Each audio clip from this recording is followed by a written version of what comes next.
Recording in progress. So wait, let Recording me in see. progress. Wait, hold on. I missed it the first time. I saw like the glow of it. No, it's okay. I'll put the other one up. It's easier because it's closer. Okay. Ooh, wow. These are gaming Wow. speakers. So they're and you can change the color too. So all you gotta do is put your finger up here like this and see it changes. It's like a touch. Ooh. So you can just keep it on one It's color. like you're at like a rave or something like that. It's pretty wild. Yeah, it's like, Yeah. rock it out. Woohoo! Yeah. Woohoo, yeah, rock it out. Find your mouthpiece and put on your jock strap. It's the Sports Blitz with Doug and Robbie.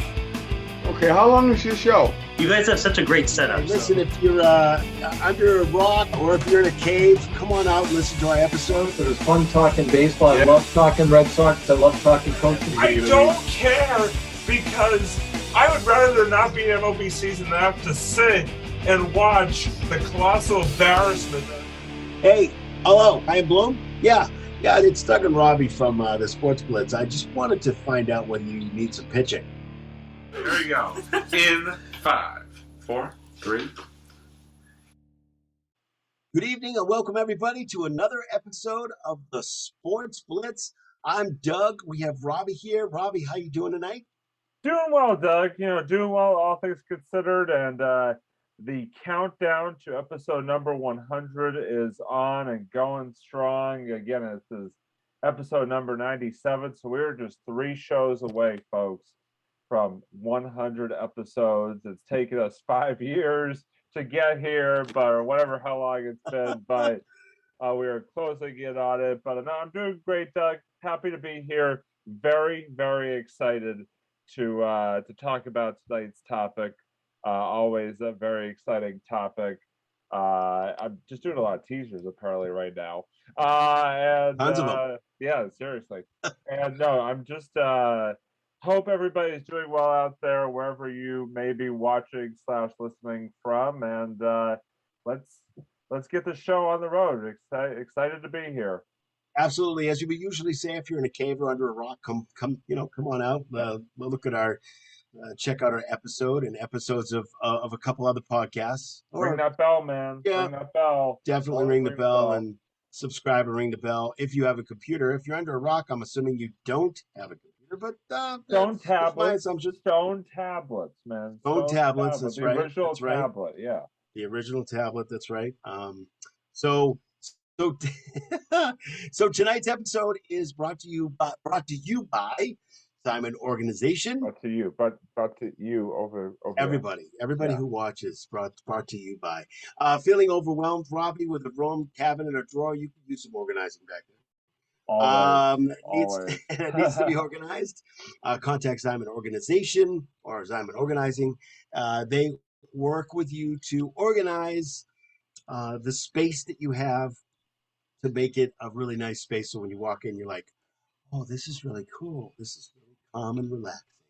So remember, Simon Organizing, if I can say this, that's pretty good. Simon Organizing, creating a stress-free home. And they'll actually be able to pronounce their own name, the first try. So there you go. Simon is fine. The organization part was a little difficult for me. So anyway, we are going to be talking about the Patriots tonight, as you can tell. Look, I got my Boston. I got my Red Sox hat on tonight. Thinking that I whatever. I got my Patriots football back there. So we're gonna start with kind of talking about the first couple of games, and I know. Sometimes it's difficult, especially like this past weekend.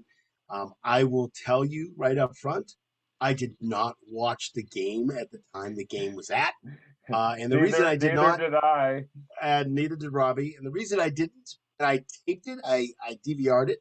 The reason that I did not watch it is because it was a beautiful day outside and we wanted to be outside and do some fun stuff. So, as Doug knows, the reason why I did not watch it was because I was supporting another Boston sports team, our beloved Boston Red Sox, who are in the middle of a wild playoff chase right now, people, which I'll get into more later on. But it's coming, man. There's October baseball is coming.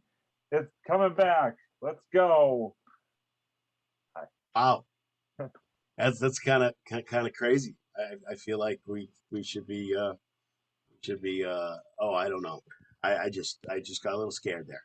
So we're gonna break down these couple games a little bit and not too much, just because again, this is one of those things It's where only 2 games in the season. just 2 games, but I'd like to.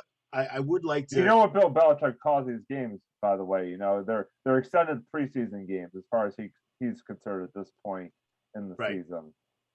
Right. So I do want to tell you that the Patriots did beat the Jets on Sunday. It was 25-6. That was the final score. So I'm just going to give you some stats here, Robbie, and just Mac Jones versus Zach Wilson. Battle the rookies. Kind of interesting. Yeah, both rookie against rookie. So it should be interesting to see what their stats are. Mac Jones was 22 for 30, which isn't too bad. Not bad. 186 yards. He had no TDs. He had no throwing TDs. That's what that means. Right. And he had 0 interceptions. And his rating was an 89.0, which isn't too bad. That's close to 100. Yeah. Always want to try to be over 100 if you can, but that's not too bad for what they did play for. Now, Zach Wilson, who by the way was the number 2 pick, and I'll say that again, Zach Wilson, number 2 pick. He had a little bit of a different stat: 18 for 35, 198 yards, 0 TDs, 4 interceptions, which was huge. Wait a minute. That means that Patriots defense was pretty good. Okay. They're still the Jets. Yeah, that's true. That's true. And his rating was 35.2. Ooh. Yeah, that one hurts.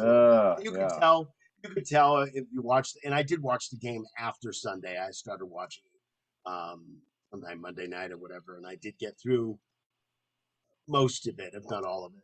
Not quite all of it, but I knew what the final was going to be, so I knew. But I just wanted to see what kind of situation was going on there.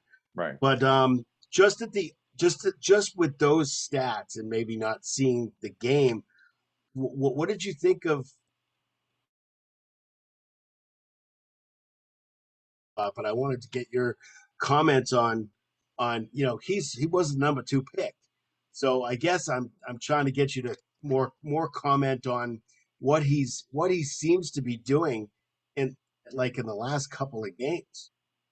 Yeah, it's interesting because you're right. I mean, he was the number 2 pick as opposed to Mac, who was the 15th overall pick, and I feel like there was a lot of hype surrounding Zach Wilson heading into the season. Maybe even it was much more so hype-wise than Mac Jones. And but again, the Jets. Oh, my internet connection is unstable. Oh well, we're good. Anyway, yes, we kind of noticed that, but keep going, man. We're good. We're good. Well, you were silent there for about 5 seconds, and I'm apparently going all over the place. So, folks, just the lovely benefits of Zoom recording, I'll tell you. I'm not talking because you're talking. Yep. Well, no, when you were talking, the audio for me kind of blipped out there for a couple of seconds, but I was faking. It's all good. It's all good. We're here. We're here. We're alive. We are. But yeah, I think the stats kind of speak for themselves as Zach Wilson. 4 picks. Anytime you throw 4 picks in any football game, that's going to be a recipe for disaster. Not usually a winning recipe either, no matter what level of football that you happen to be playing at. He plays. I don't know what to say other than he plays for the Jets. You know what you're getting with the Jets. The Jets are they are a franchise that can just not seem to get out of their own way. They can't seem to do anything correctly. I mean, it's just it's tough to watch if you're unfortunate enough to be a fan of that particular organization. But yeah, I mean, Zach Wilson, geez. I mean, I guess the only good thing you could say is he threw for more yards technically on paper than Mac Jones did. But other than that, it's just like Yeah, but there's nothing to show for it. So no, exactly. That's what I mean. it doesn't It's matter just whether you like, get 400 yeah, yards. If you got no TDs, it doesn't yeah. matter. I mean, it's just You don't win the game, it I mean, doesn't matter. they didn't score an offensive TD. I mean, they kicked Right. 2 field goals.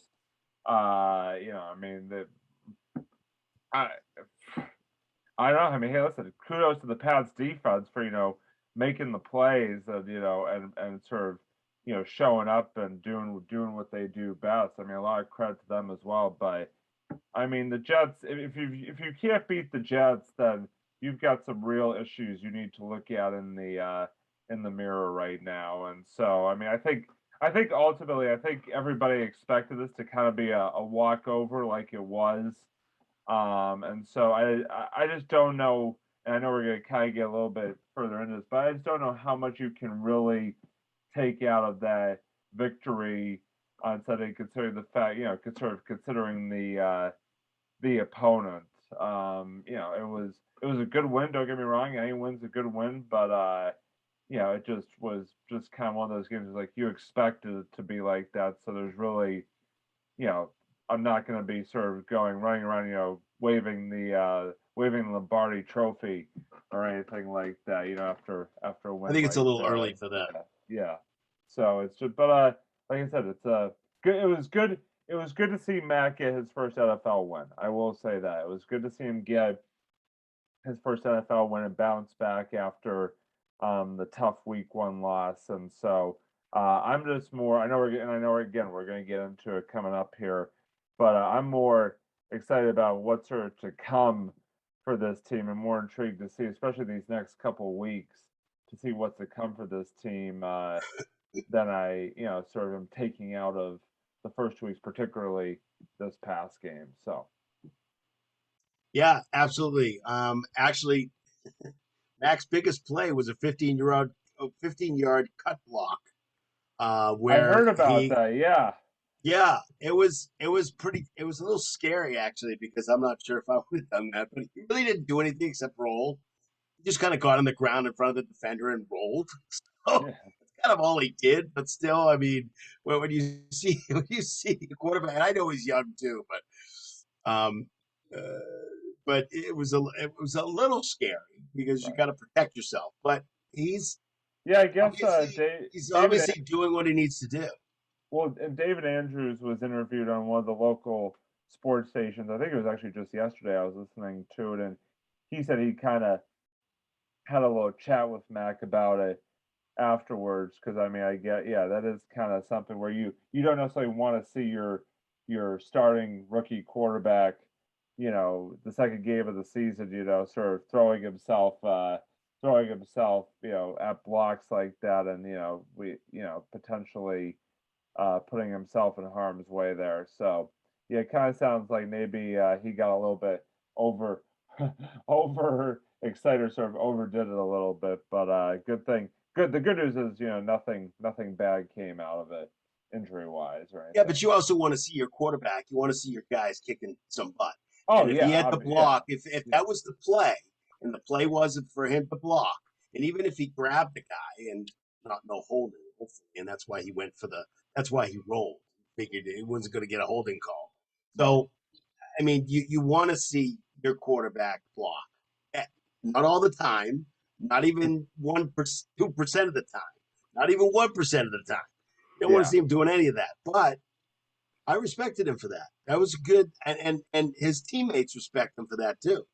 Yeah. Because what he did was it was 15 yards, a 15-yard run, and it was to Kendrick Bourne. So it was one of those things where I actually liked seeing. It makes you cringe a little bit, but I like seeing that because that shows that he's into it.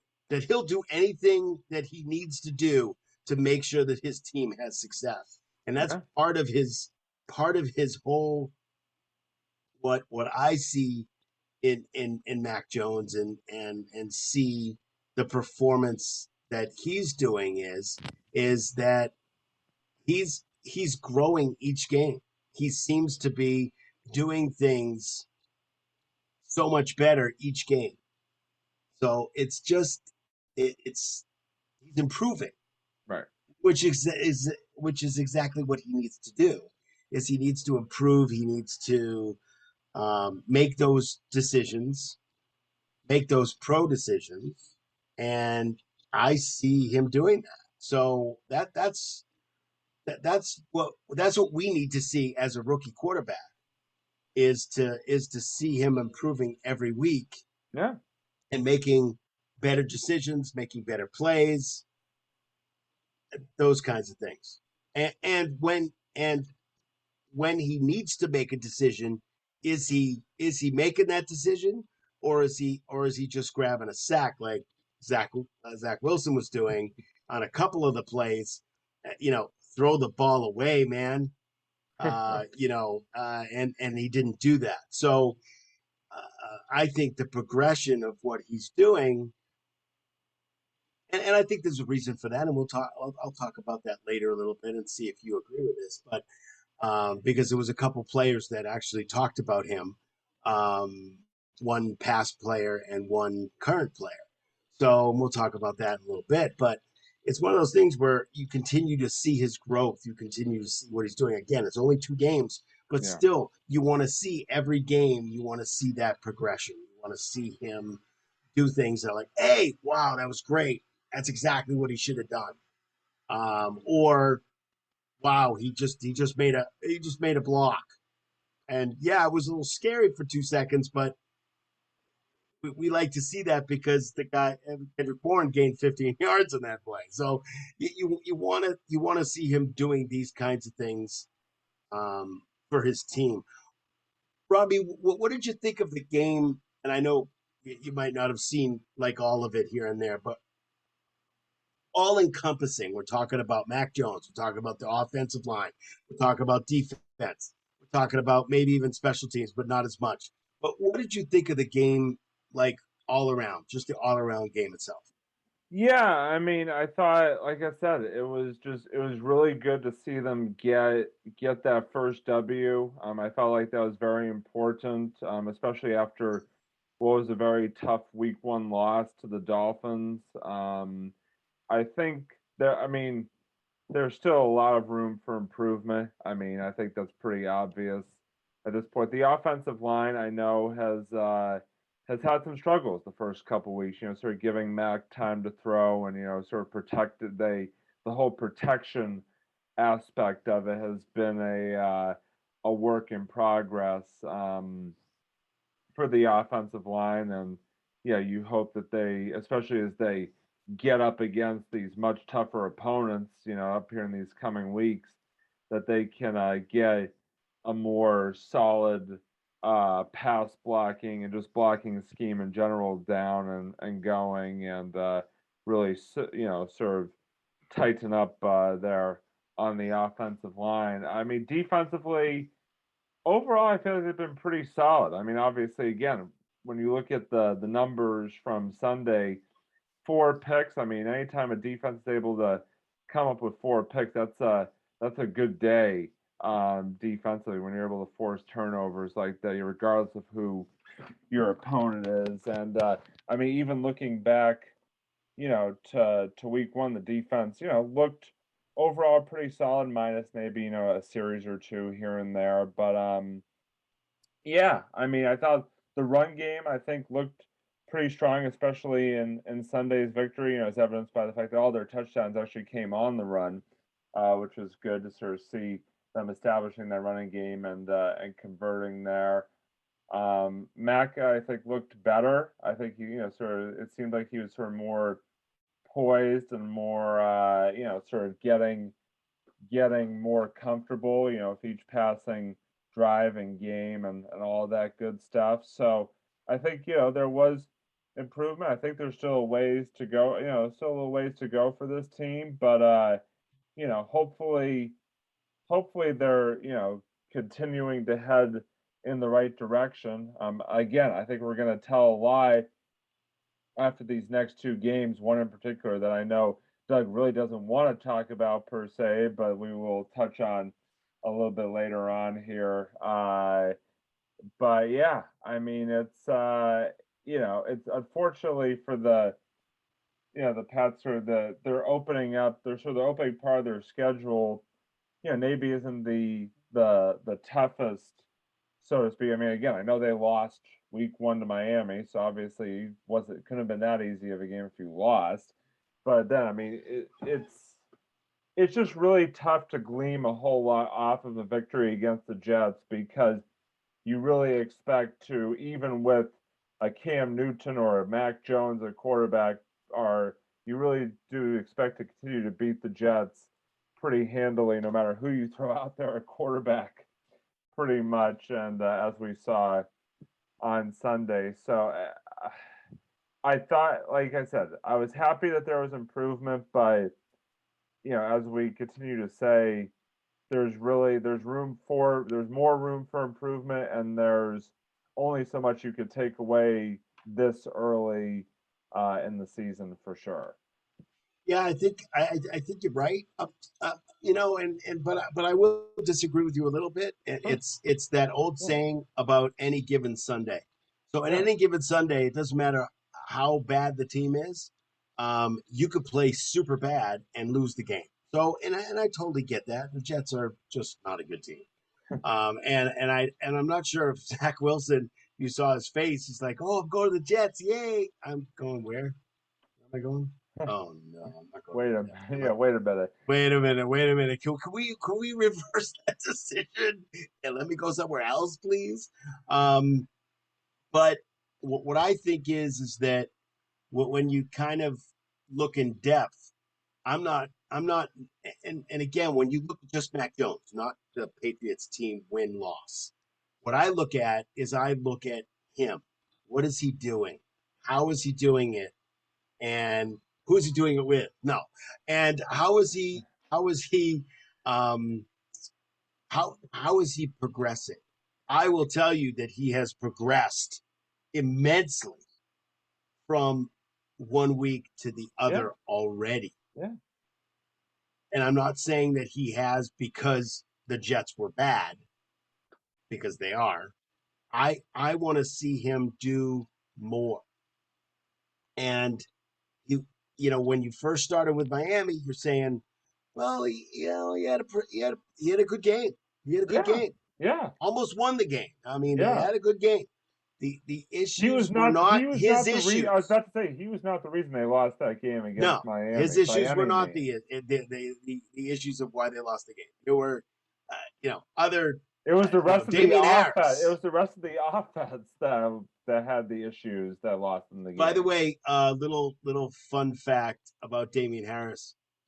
Damian Harris started this a long time ago, but since he fumbled last week against Miami, everywhere he goes, he carries a football. Everywhere. He sleeps with the football, holding on to it.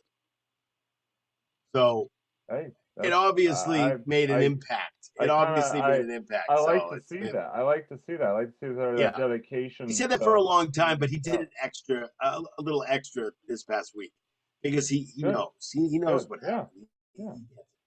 But again, that's kind of what I look at. I look at. I mean, you obviously want them to win. Obviously. Oh yeah. There it is. But I want, again, just like you said, I want to see them. And Miami's a pretty good team. Not a great team, but a pretty good team. I want to see, I mean, this test on Sunday is going to be a good test. So, against a pretty good quarterback, too. So, you have to, kind of get into that realm of watching him and seeing how he progresses each game. And, I think, I personally think that he's really done that. He's really done a pretty good job with that. I agree. I think there definitely was progression, even just from drive to drive. I mean, he's really, like I said before, he's really seemed to just get more and more comfortable as he's been going along, which is what you want to see. No, there's no question in my mind. been improvement, on his end and even on the Patriots end as a team, from week to week. I think it just for me, it's just too early to really get get sort of going one way or the other about. We don't have enough tape. Yeah, exactly. I think that's just the bottom line. Is I get it. It's 2 games into the season, I and get it. you know, So yeah, I mean, I totally understand that. So when I look at Mac Jones and I see him drop back, he doesn't seem like. I mean, if you watch Zach Wilson drop back, you watch him and he's like, oh, what do I do? What do I? I mean, it's almost like he doesn't really know what to do. was he And seeing maybe he ghosts does. by any chance? Was he And seeing maybe, ghosts? well, he wasn't going to bring that up because maybe he is, maybe he isn't. And don't tell me he saw ghosts 4 times because it's crap. As far as I'm concerned, it's crap. I don't think he's been in the league enough to see ghosts. So I'm more making a comment about about a former Jets quarterback. No, I know. And again, that's fine. It is what it is.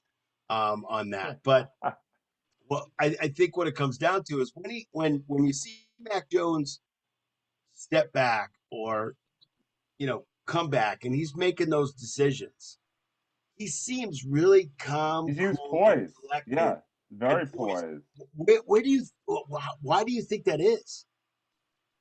It's interesting. It's a great question. I think sort of training and sort of development, even you could even say sort of going back to his college days, has a lot to do with it. I mean, first of all, when you're working with Josh McDaniels and Bill Belichick, they have sort of their ways of really getting these quarterbacks sort of comfortable in the system and sort of getting them going and stuff like that. I mean, they do a really good job of training these guys.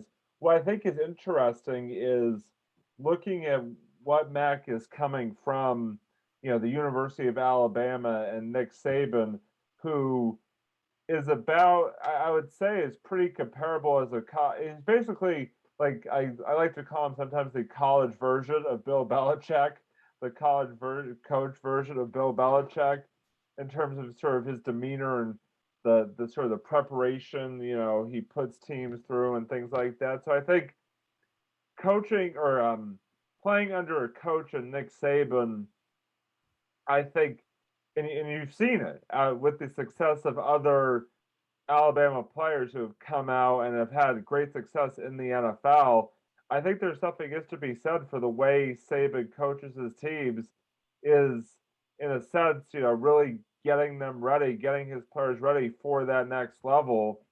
And so I think he really instills that poise and that confidence that you need, obviously at the college level, but also at the next level as well. And I think you're seeing that out of Mac. He's sort of come in with that confidence and say, hey, I could do this from day one. I could be the starter here, and I can, and I can make a good accounting of myself. And I think it, sort of the development that he's been able to go through at both levels with some really good coaching has definitely shown through immensely here, even just the first couple of weeks from a sort of an eye test point of view. Right, definitely. Dante Hightower, who, by the way, was in Alabama under Nick Saban. He had some comments that I wanted to relay, and you've got the right premise. Is that he commented on Mac Jones and what the reasons he thinks that Mac Jones has done very well in the last couple of weeks. And by the way, Mac Jones has the backing of every single player that he plays with. Yeah. He's, it's been reported that that's what happened. So there's a few things, just like you said. Number one, he said it's Mac Jones is under Nick Saban. Nick Saban has a similar way, a similar coaching style to Bill Belichick. They do things in a similar way. So when you go into a system that's pretty much the same system, not that difficult to pick up. Right. So that's the first thing. And then he says that just the team's preparation. It's not just Bill Belichick, but the way Nick Saban prepares his team, Alabama, for every single game is the same way each time. And it's very, very similar in the coaching and the way that he does it. So that's where the poise is coming from, is from college. And you're absolutely right. It's where it's coming from. Yeah. Because it's not a lot of, obviously he's only had 2 NFL games, but you can tell, you can see that when he drops back, you can see that he's going through his progressions. You can see that he's not nervous, because he's just not. I'm not saying that he doesn't make mistakes, because he's human. He's going to make mistakes.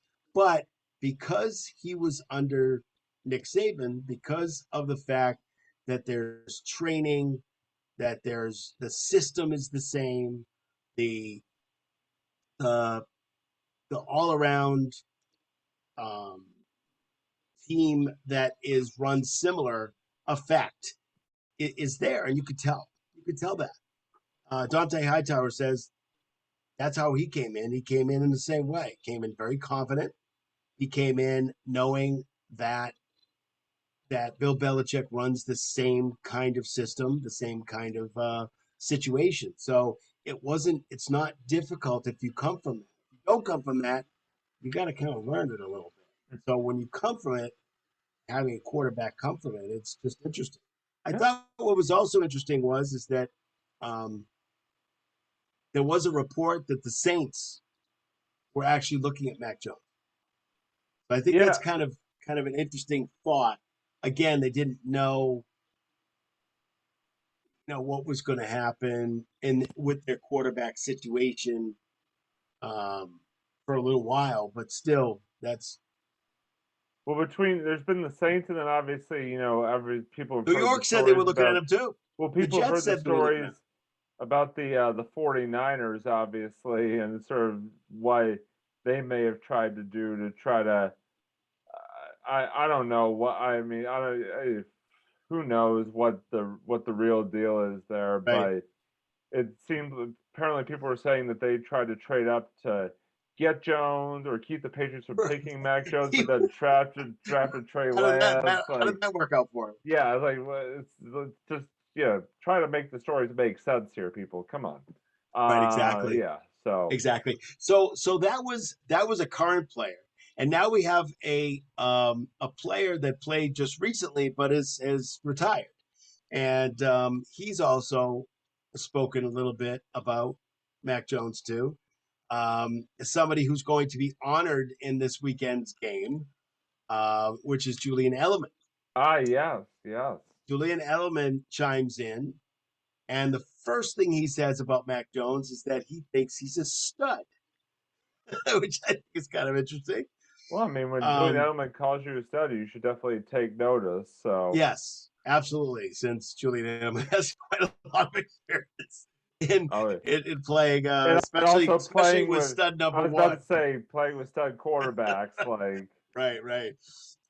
He says he's progressing every week, each week, improving every week, and he says something which is kind of interesting. He says something that we just talked about, which is his demeanor.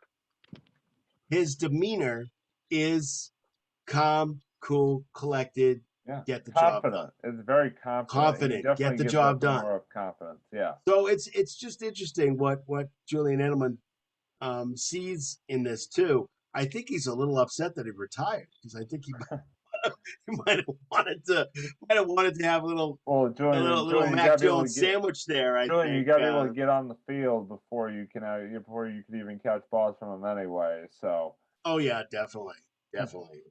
Well, the injury problems are still there with Julian Edelman, unfortunately. Oh yeah, definitely. But what do you think about what a basically, as far as I'm concerned, Hall of Famer or a pre-Hall of Famer, somebody who played with the Patriots for a long time. What do you think about what Julian Edelman said about Mac Jones? I think he's right on the money. I think he's Yeah. right on the money. I mean, you could see the confidence, with Mac Jones. You could see the confidence from Mac Jones from NFL draft night up until as we sit here today. I mean, it's evident that the guy he he has the confidence that he's gonna come in and be successful every single time he steps on the field, and that's what he presents.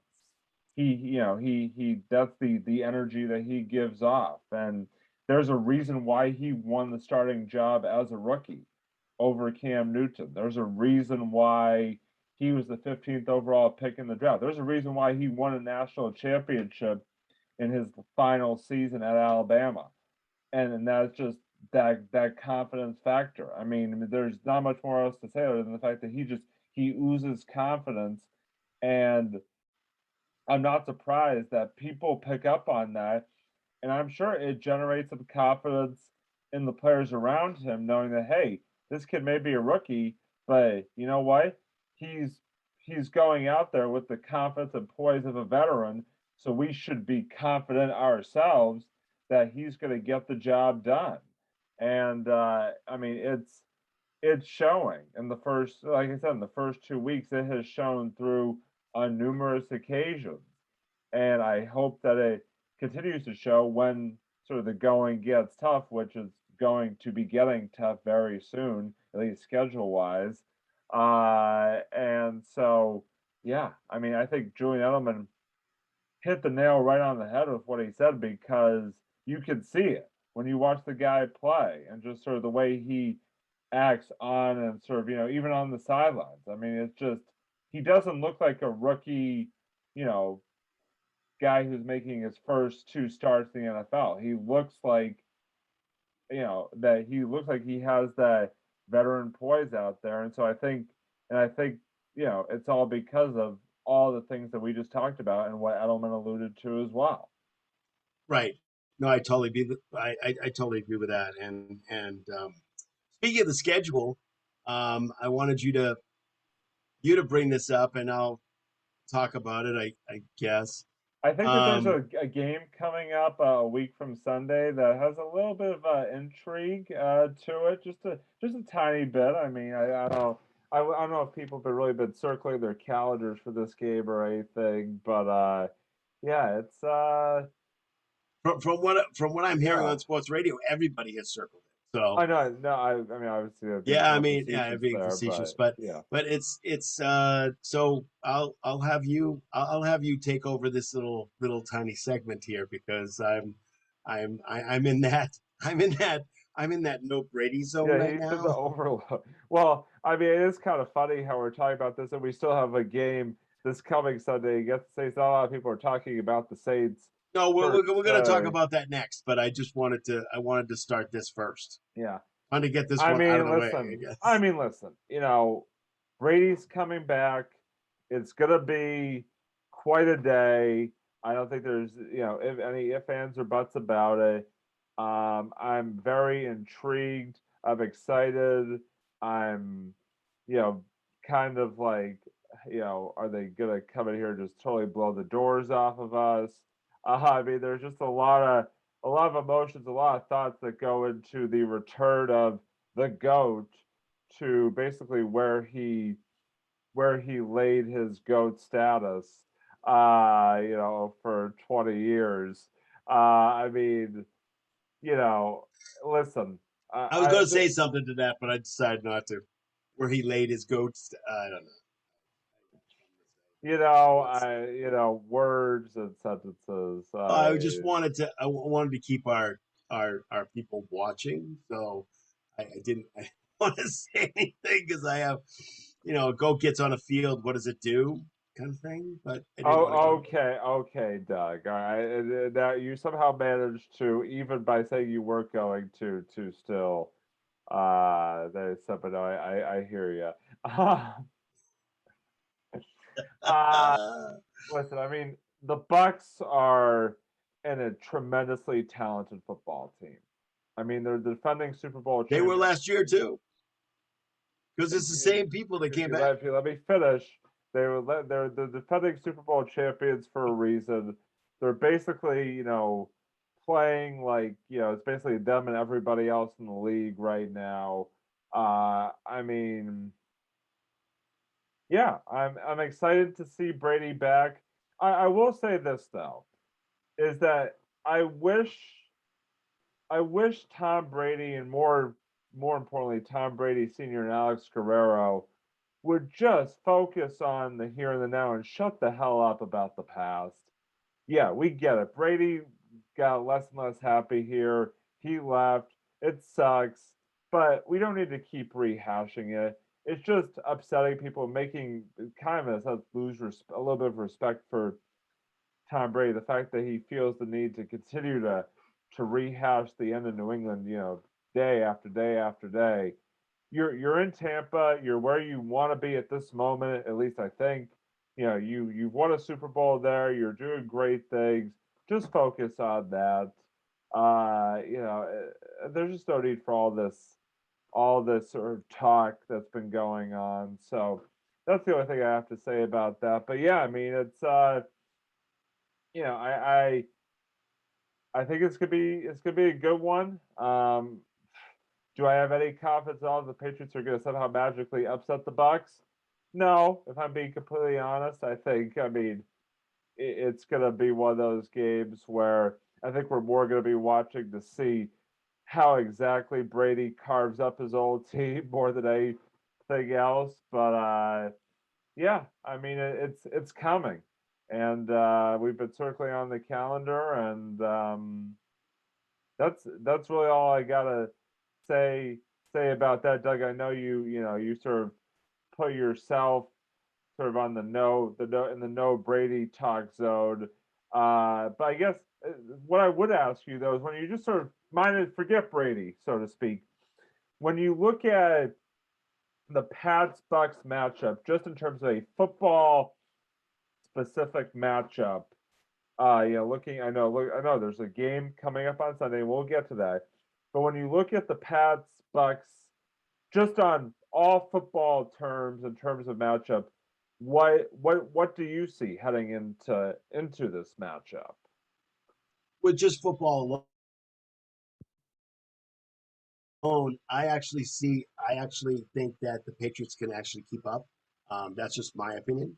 I think defensively, I think we have a slight edge with the defensive players that we have, as long as we're all healthy. Because I know Matt Judon was missed a couple of practices, but he's back in practice He today. looked really good, by the way, in these first couple weeks. He's been he's made his presence felt already. Yes, in a big way. Yeah. So,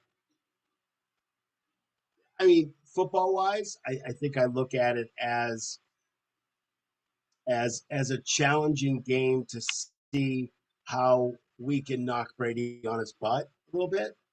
To see how we, because when he's pressured, it's not good because I mean, he can't run. So No. I mean, he can, but I wouldn't suggest him run. So I think it's one of those things where I think football wise, I think they obviously have the edge offensively, just because they have they got better wide receivers offensively. But do I think that we can kind of keep up? I think so. I think so. But I think this is going to be a defensive game. This is just my opinion. Yeah. And yeah, Brady might throw up 50 points. I don't have any clue. But I think it's going to be.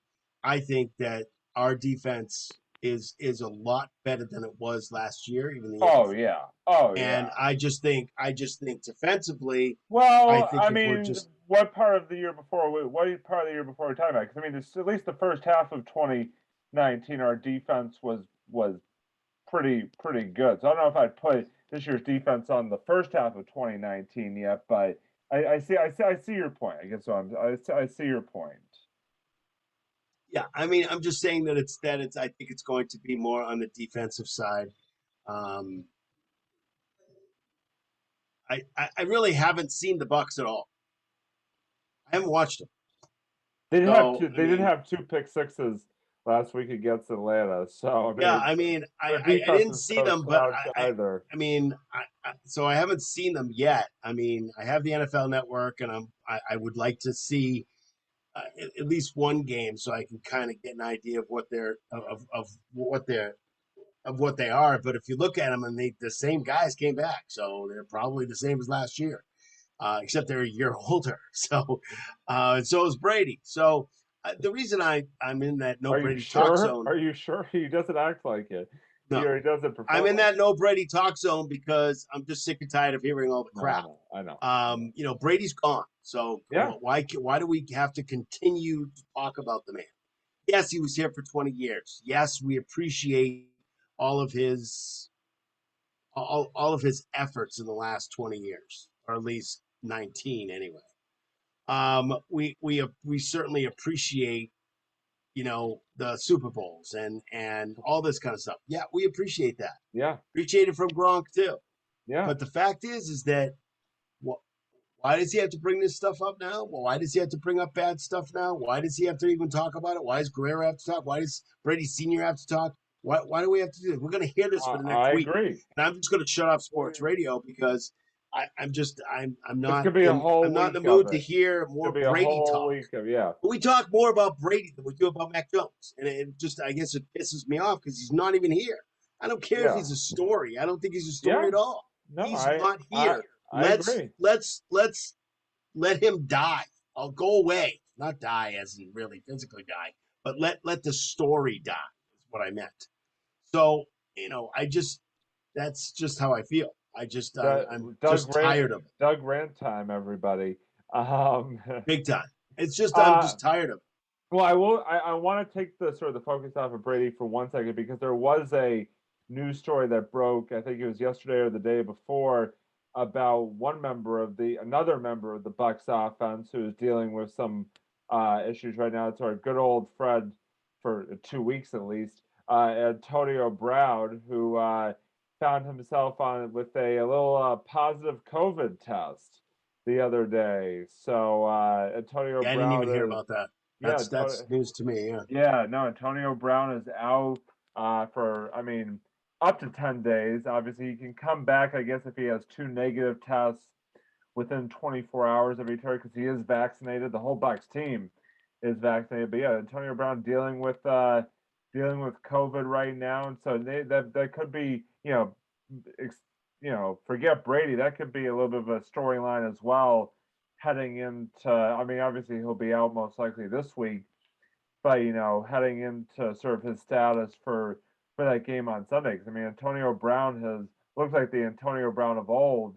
Since Yeah, I've seen some highlights. He's been playing well. in Tampa Bay. Yeah, And so to well. not have him as an option, definitely, you could I mean, it could make even a little bit of an impact, for the Bucks offensively. So that'll be something to watch for sure. Oh, definitely. Yes, absolutely. That's a really, really good point. I did not know. I think I might have seen something about it. I think that's the one news story that I did not text Doug about immediately. So you could blame Doug's lack of knowledge on me for not letting him know about it. I believe me, I've got enough notifications on my phone, sports wise, to either know or not know what goes on in sports. I got Bleacher Report, man, and it's the best because I got all the notifications. So I either didn't see that one or it wasn't out or whatever. I don't know. Maybe I just didn't care. that's also very possible. It's like you have to move on. It's like it's the Mac Jones era. Let's talk about Mac. Let's talk about what he's doing and what he's going to be doing. It's just I just have that feeling of, okay, why is Brady still a story here? I turn the radio off when I hear another Brady story. I'd rather go and listen to Tommy Curran's podcast, and as long as he's not talking Brady. But Well, next week you probably will be. I'd rather, and that's fine. I don't mind it if we're playing him. I don't have a problem with that. Yeah, what I do have a problem with is 3 weeks ago, before we even started the season, even before we started preseason NFL, we were still talking freaking Brady. And it's driving me nuts. We've been talking Brady for 2 years. He's been gone for a whole year. Let's let him go. Let it go, people. Let it go. Like Frozen says, let it go. Yeah, please. I should have had that in the background. I can't believe I just quoted Frozen on our podcast. Hopefully that would have been great. I'm actually, and it sounds like I'm not even looking forward to the game. I am. I'm looking forward to seeing how Mac Jones reacts to a phenomenal team, a really, really good team. Yeah. By the way, I have Madden, and I know that they're the best team that's out there. The rating is really high. But what I'm saying is that it's not like I'm not looking forward to it, because I want to see how our defense is going to react, how Mac Jones is going to react to Brady scoring twice already, and maybe they're not. Maybe it's going to be harder for Brady to score because of the fact that we put pressure on him. I want to see this game. I'm very, very much looking forward to it. But on our side, not on his side. Right. That's just what I'm saying. Absolutely. No, I'm with you 100%. I'm with you 100%. So Robbie, before that game happens, we actually have a game to talk about from Sunday. Because you would think from sports radio that actually we're not playing anybody else until the Bucs game. So, exactly. Exactly. So we are going to be playing the New Orleans Saints this weekend. Right. The quarterback is Jameis Winston. Yes. Good old Florida State alum. So, yeah. And very, very interesting. Oh, by the way, former Tampa Bay quarterback, by the way. Yes. So this is a stat that's really interesting. Okay. And this actually makes it better for the Patriots to actually win this game, this particular stat in itself. Saints QB Jameis Winston has turned the ball over more than any other quarterback in the last 2 weeks in the NFL. Oh, wow. And I mean, that's surprising considering what Zach Wilson just did last week. Exactly. So how bad do Winston's numbers have to be to even eclipse that? I also think the Saints are probably going to be a little bit better than the Jets. That's just my personal opinion. Obviously. Yeah, I mean, obviously. Yeah, I mean, the Saints and the Jets are, yeah. So I wanted to give you one more stat that you're going to be like, holy crap.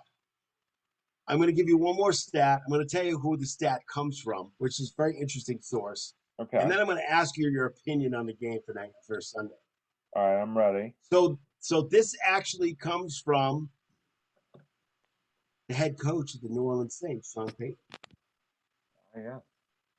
Which I think is kind of an interesting source for this particular stat. Okay. Okay, so I have 2 different years here because I guess they got the stat and the year wrong. So I'm going to give you the stat from both years, but it's eye-opening. Okay? All right. Under Bill Belichick since 2000. They actually started in 2001. He did not start in 2000. Right. So I will do the 2001 stat. So under Bill Belichick since the year 2000, at home, the New England Patriots, when they win the turnover battle, which is what I just said 5 seconds ago. Yeah. They win the turnover battle since the year 2000. In a row. Since the year 2001, they win 105-6. Wow.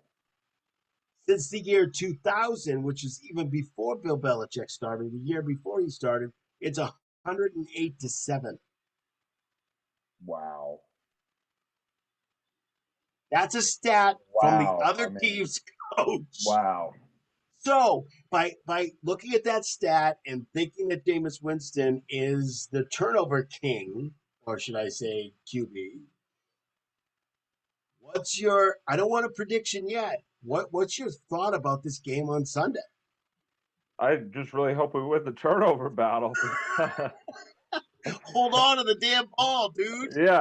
Yeah, running backs, pull out the freaking ball back. Do not throw to the other team. Whatever you do. I just thought that was interesting how Yeah. Sean Payton even said, "Look, I know we have a pretty good chance to win this game, but if we turn over the ball like Jameis Winston QB has turned over the ball the last 2 weeks, I mean, we ain't gonna win this game." I mean, turnovers are key. I mean, that's gonna be one of the big keys for the Pats in these games where you're going up against tougher, sort of offensive and quarterback competition. Is can you force turnovers? Can you get the ball out of their offense's hands into your own offense's hands, and maybe even get them through those turnovers some good field position to work with. I think the field position battle is also a big thing. I mean, against teams like this, try to give yourself, a short field to work with, and also, like I said, get that opposing offense off the field for sure.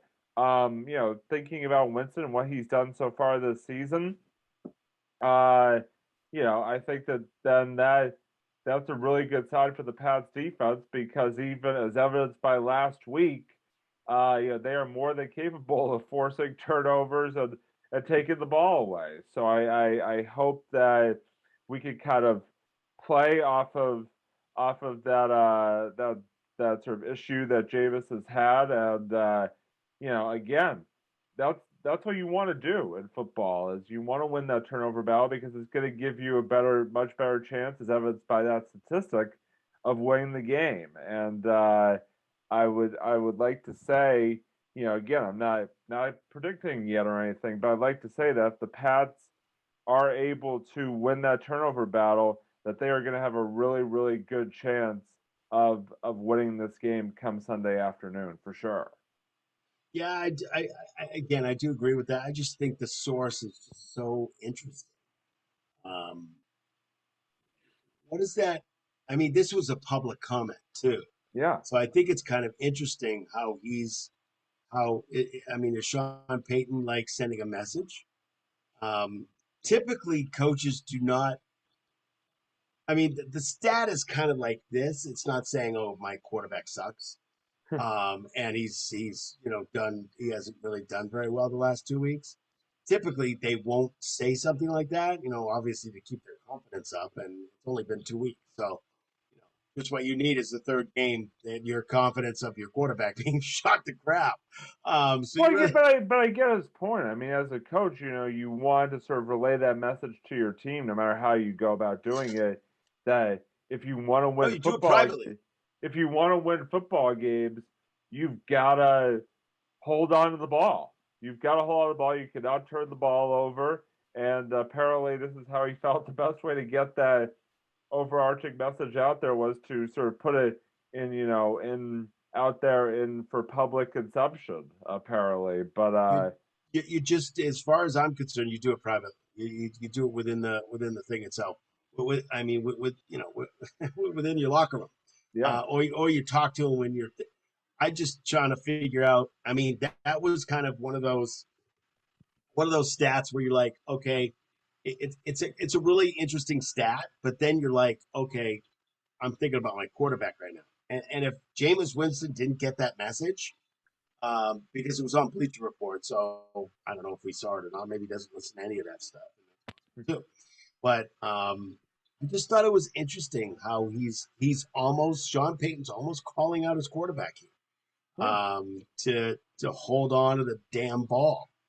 So I mean, I just think it's interesting how he did that because Sean.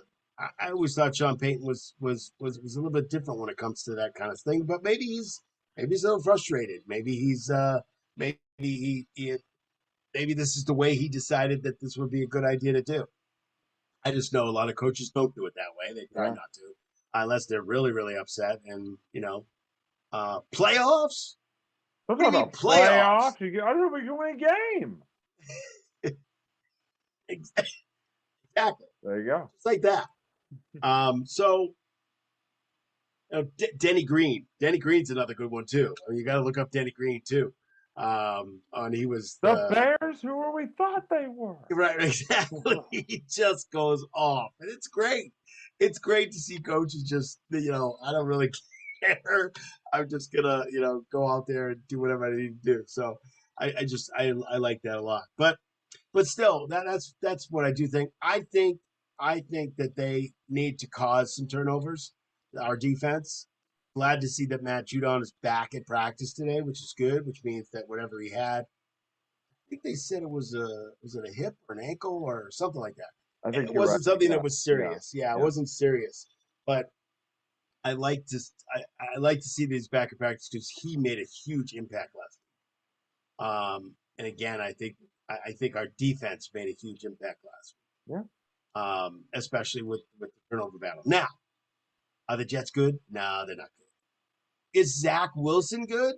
I think he can be, but he didn't show it this past week, though. That's for sure. No. So I mean, No. I think there's a lot of stuff going on there that we probably don't know about. But anyway, with the Saints, they're obviously a better team, and we got to work twice as hard to make sure that we, that we get it done and try to make some turnovers and see if we can turn them into points.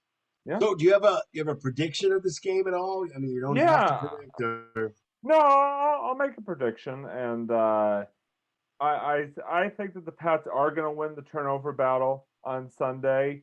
I think Mac is going to continue to show improvement, and I think the offensive line is gonna look better than it has in the first couple weeks. I think the Pats are gonna win.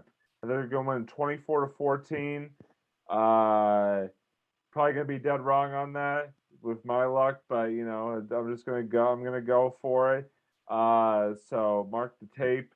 But yeah, I say Pats 24, Saints 14. I think the Pats will be 2-1 heading into to Buck Week, so to speak. So what about you? Is that what we're calling it? Buck I don't know. That's like what that's what I buckwheat? just. No, that's what I mean, what Buck Week, yes. But what do you think, Doug? Do you have a strong prediction for this game? It's not real strong, but I'll predict the game. Neither was mine, so it's okay. I think the Pats are going to get more points. I think the Pats are really going to are going to play well. I think they're going to win the turnover battle. More. Well, I mean, they scored 25 points last week, so I think it's going to be a little bit more. I'm going to give them 3 more points on that, and I think they're going to win 28-17. And I just think I just think our defense is, again, if everybody's healthy, and I know that, there are a couple of guys that are a little bit banged up, but I think they're okay. I'm loving the way J.C. Jackson's playing. He's just playing off the hook again, like he did last year, which is really great. I just really like our defense in this, and I think I just think that we have the upper edge in that particular battle. Yeah. So that's my prediction. My prediction is 28-17. Yours is 24-14, which is totally makes sense. And right now, we're going to move on to our final thoughts for the evening. Yes. So I'm going to go right over to you, Robbie, for your final thoughts for this episode of the Sports Blitz. Yeah, so my final thought is I would be remiss if I did not mention the other team that is currently in play in the Boston area, and that would be my beloved or our beloved or the beloved Boston Red Sox, who are currently on. Yep, Doug's rocking the hat. Love it. Rocking the hat. It's so interesting. I'm rocking the hat, but look what I didn't even. This is totally by accident. Look at this shirt. Oh, jeez. Oh, God.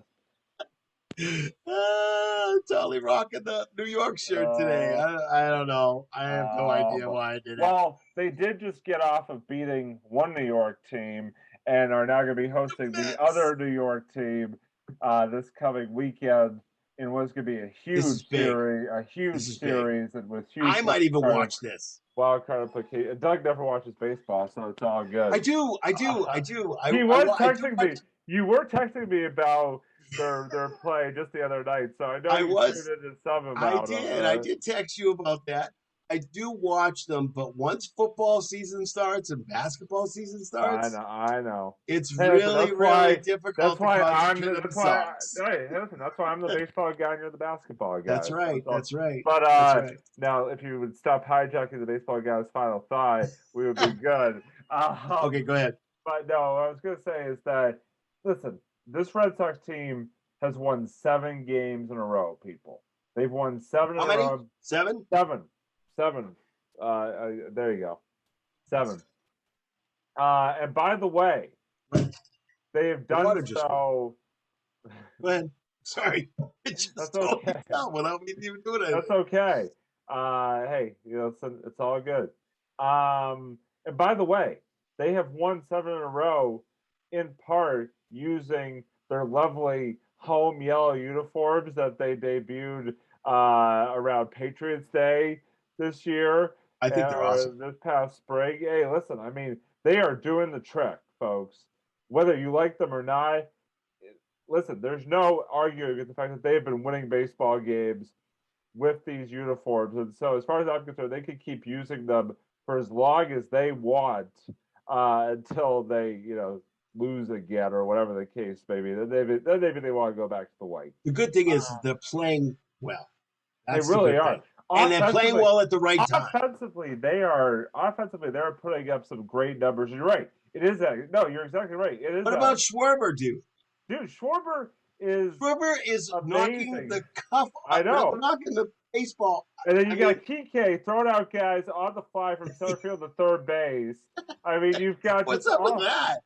I mean, it's Jose Iglesias is even playing. Yeah, Jose Iglesias is like flipping the ball back and doing stuff that he was doing when he first started with the Sox. It's amazing. No, hey, listen, the Red Sox are playing really well right now. They're playing well at the exact right time. This is when you need to play well, entering the final couple weeks here of the season. I'm very excited about the prospect that, hopefully, barring an epic collapse, that there will be postseason baseball back at Fenway and back in Boston in the year 2021 after the last 2 years, which were abysmal. And so I'm excited. We're getting everybody back at the right time. I know, obviously, we had the COVID outbreak. No question that had an impact, but everybody has come back strong. Chris Sale last night, first start back, pitches 5 innings, looks good, gets the win. So I'm just very happy with where this team is at. Excuse me, I got so excited excited he can't even talk. He's joking and stuff. Speak, yeah, seriously. Papers. Wow. I know, right? But no, I think it's just really, really exciting to see what this team has been doing, and I can't wait to see this weekend series and hope that they keep this positive momentum going into these final couple weeks and just continue to stay red hot going to the playoffs because that's what you want to see. So that's it for my final thought this evening, Doug. So let me turn it right back on over to you for your final thought for episode number 97. I actually have 2, and because you call me the basketball guru, I'm going to talk about basketball. My final thoughts. There you go. The first thing that just came across the notification wire on Bleacher Report NBA, which is really very, very cool, is the fact that the NBA is at this point 90% vaccinated. Oh, very good. Which is very, very, very cool. That's the first thing. I thought that was very, very interesting. The second thing, actually, I have 3 things. It's all basketball related.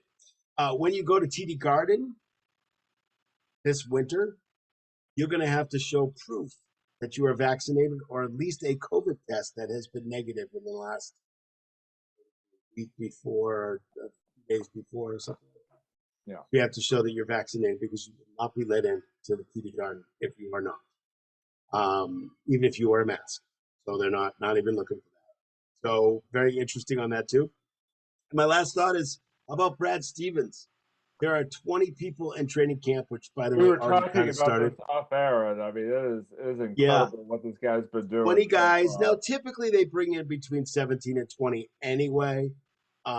There's sometimes there's a couple of two-way players which you can have on your team, which doesn't really do too much when it comes to the actual. I mean, you're paying them obviously, but the two-way player just means that they go to Maine, or they go to typically they'll go to Maine. Obviously during COVID time, the Maine Red Claws didn't play. Yeah. But they're obviously playing this year. But it's one of those things where he's got 20 guys in there, and Brad Stevens has made more trades in the last 2 to 3 months. Danny Ainge, I think, ever did. Danny Ainge holds on to those players, even the deadwood. By the way, Brad Stevens said bye-bye. Right. Taco Fall, Tremont Waters, Even Carson Kemba Edwards. Walker. Carson Edwards. I'm talking about the deadwood. No, I know, but I'm just saying. I know, but I'm not talking about all trades. I'm just talking about the deadwood that we had in the team. Correct. Carson Edwards, Tremont Waters, Taco Fall wasn't really deadwood, but kinda. I mean, these guys are all gone, and there's a lot of new faces, a lot of new players. Their first preseason game, I think, is October 4th. Looking forward to that already. We're going to start getting into some Celtic stuff, which I'm very excited about.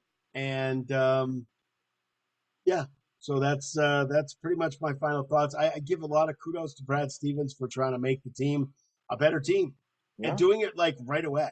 We're in talk with every player that seems to want to be out. John Wall's the latest player that may want. All of a sudden, we're talking about Marcus Smart for John Wall. I mean, it's just a rumor, but still, we're talking about this, and it's awesome. And it's really we seem to be in the mix because Brad has done all this stuff to bring some older players back in. Enes Kanter versus Josh Richardson. All these players. So we're looking. Here's my last thought. We're looking to get a basketball guru on our show. So I'm working on it. We're going to see if we can do it in the next few weeks. So look for that episode. But yeah, this is that's my final thought for this episode of the Sports Blitz. Remember our sponsor, Zyman Organization, is our sponsor. And listen, subscribe, hit the bell, leave us a comment. Even if it's a bad one, we want to get better. That's how we get better. We don't take anything as a bad comment. We just take it as a comment. See if we can change it. Oh, I mean, if you leave a bad comment, I'm going to come and fight you. I mean, it's that's just Robbie's way. Yeah, Robbie actually had a comment of me on another show. I'm going to show up at whoever comments house. Robbie actually had a comment of me at another show. I wear a hat versus not wearing a hat. So he commented. He just didn't put it in the comments, which he should have done in the first place. But that's okay. But, besides that, we are on YouTube. We are on Twitter. SoundCloud. We're on Twitter. We're on Facebook. We're on SoundCloud. What's SoundCloud? Oh, yeah. It's that old thing that nobody ever listens to. But that's okay. Because if you want to listen to it, you certainly can. That's not a problem. I'm just joking with Robbie. Robbie knows this. Yeah, every episode you make the same joke. It's getting old at this point. Yes, it is. It's getting old, and I'm going to keep saying it. So, anyway, it's all good. It's all good. Subscribe and hit the bell. Comment on our show, please. And by the way, Kim, but I do want to say, we mentioned this before, but we do have two other shows that we are sort of both parts of. Well, I'm going to mention it this time. Mention it this time. Called On a Couch Talking Sports and Marvel at the Movies. Both tremendous programs featuring Marvel at the Movies featuring Doug and our buddy Kyle, and then obviously On a Couch Talking Sports featuring myself and our buddy Kyle. So sort of the Yep, and both episodes, we just had both episodes come out at the beginning of the week, or you the last couple days, and me, I think at the beginning of the week. Yeah, so we've had new content coming out basically almost weekly, or at least every other week. Yeah. For both. So yeah, it's a very exciting time to be in our sort of our universe, our trio of shows here. So please, subscribe to both of those shows as well. We would love to have your viewership for all three of our lovely shows here. So yeah, there you go. Absolutely. Yep. So I'd like to thank you. We will talk to you next time on the Sports Blitz. Thank you so much, Robbie, and we'll talk soon. Yep. See you, everybody.